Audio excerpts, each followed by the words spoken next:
Babe, are you sleeping?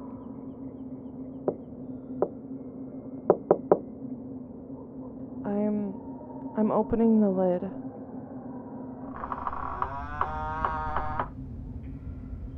Sorry about waking you up, babe, but come on, you know this is the time I'm usually awake. I want to talk to you. You've been living here with me for 6 months now. Don't you think it's time for you to fix your silly human sleep schedule? And so what if I sleep till late in vampire standards? Anyway, scooch over. Because I want to lay down with you? I don't care if it's an individual coffin, it's mine. I just let you sleep in it. Now move over. See? Isn't this the best? Aren't you so glad I got in the coffin with you? Babe, there's something that's been on my mind for a while now, but it's probably not that important. No, it's nothing, really. Okay, I'll tell you. Don't you think Tom Holland's Spider-Man movies could have been way better? I've been thinking about the things that they could have done, and hear me out. Think about the first movie. Everything would be the same during the first half, except for a couple of things.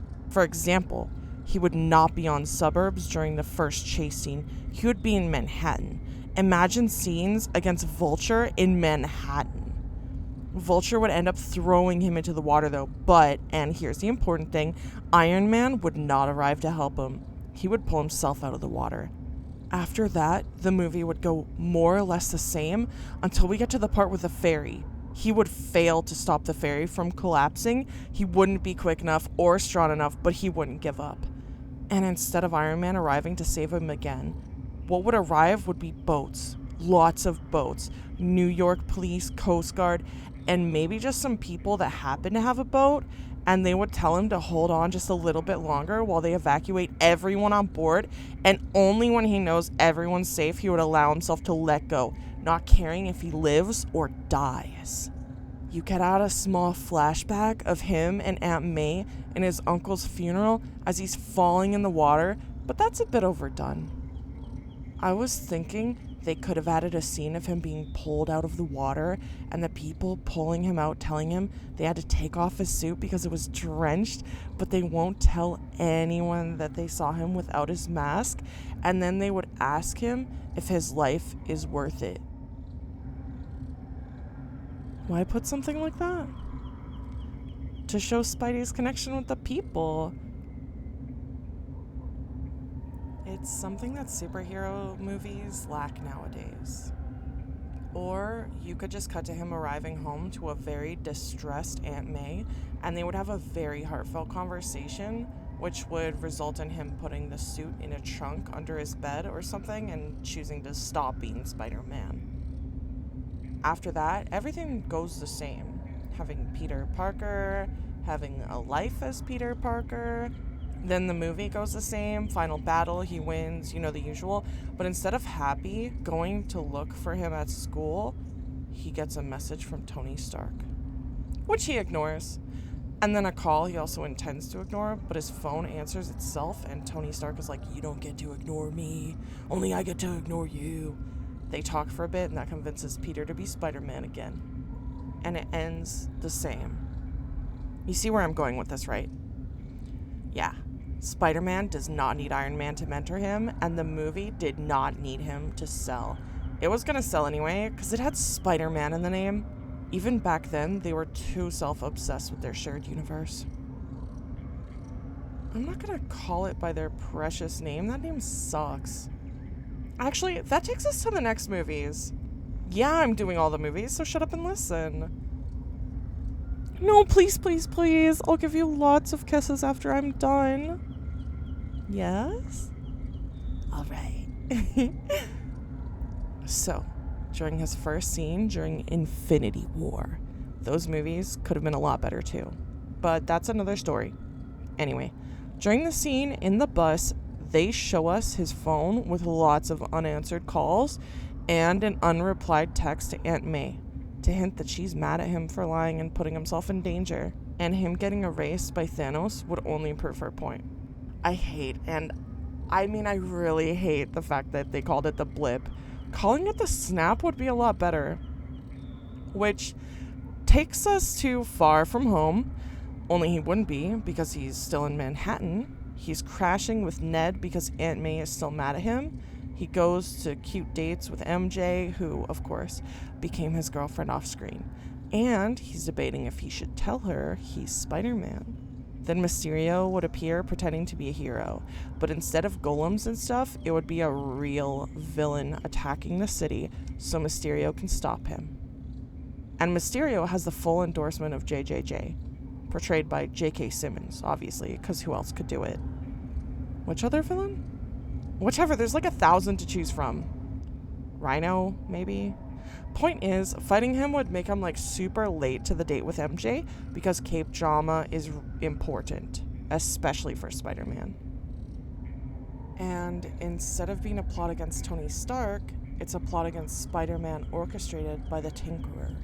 He was the one who armed Mysterio and Rhino.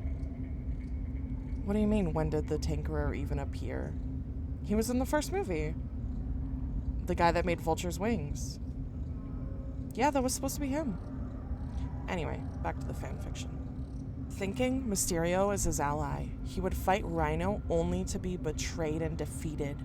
Then the scene with the whole Mysterio hallucination, and when he barely makes it out alive, he goes to Aunt May's place. They talk. She tells him that she has made her peace with him being Spider-Man because he's saving people. Then she helps him make a suit. A classic red and blue one without any fucking lines, and sends him after them. Rhino's strength isn't a match for his, not when he's serious. And Mysterio's illusions can't fool him if he doesn't see them. He defeats him with his eyes closed. He wins, uncovers Mysterio as a fraud, and sends them packing to prison. What? What happens with him and MJ? Oh, shoot, I'd forgotten about that part. He tells her he's Spider-Man, she already knows, and she tells him that she still wants them to be together. Yep, no identity reveals, no framing him for murder, no nothing. Except during the post-credit scene, where it's revealed that Mysterio and Rhino are going to the same prison as Vulture, which was all part of the plan to get free and get revenge. And then there's the third movie. Yeah? If I started to talk about the third movie, we would be here till sunrise. No, I like it, I just don't love it. It's just that I think they could have done so much better. You know, give them a proper ending. Okay, I'll tell you my biggest problem with it. I don't think it needed the other two Spider-Men. I think they got in the way of his storyline. I think making it a multiverse story was a dumb decision. I know they did it to sell more tickets and took a lot of effort and people loved it, and yeah, it was nice seeing them. But again, Spider-Man doesn't sell due to nostalgia factor. He sells because he's Spider-Man. I think the movie is a lot better before the other two arrive, but there's still a thing that bothers me. His enemies in that movie didn't even hate him for the things he did. They hated him for the things the other two did. I did like how Peter wanted to help them instead of just defeating them. I think that's very Spider-Man of him. If they had to do multiverse shenanigans, I would have stuck with just Green Goblin and Doc Ock. I'm sure they would have found a convenient plot device to get them, and they would have freed his previous enemies and try to get him, you know? The ones who actually have reasons to want him. Or ditch the multiverse entirely. Have the movie start with his villains breaking out of prison in a jailbreak orchestrated by the Norman Osborn to recruit the villains in his fight against Spider-Man. What would Norman Osborn have against him? I don't know. Maybe he just wants his blood to make bioweapons. That's a plot point in that one cartoon. Not that one, the other one. The other one. Yeah, that one. It wasn't really good, but it was entertaining. Who knows? They could have even reused what they did in Amazing Spider-Man, having Harry being a stranded childhood friend back from London or something.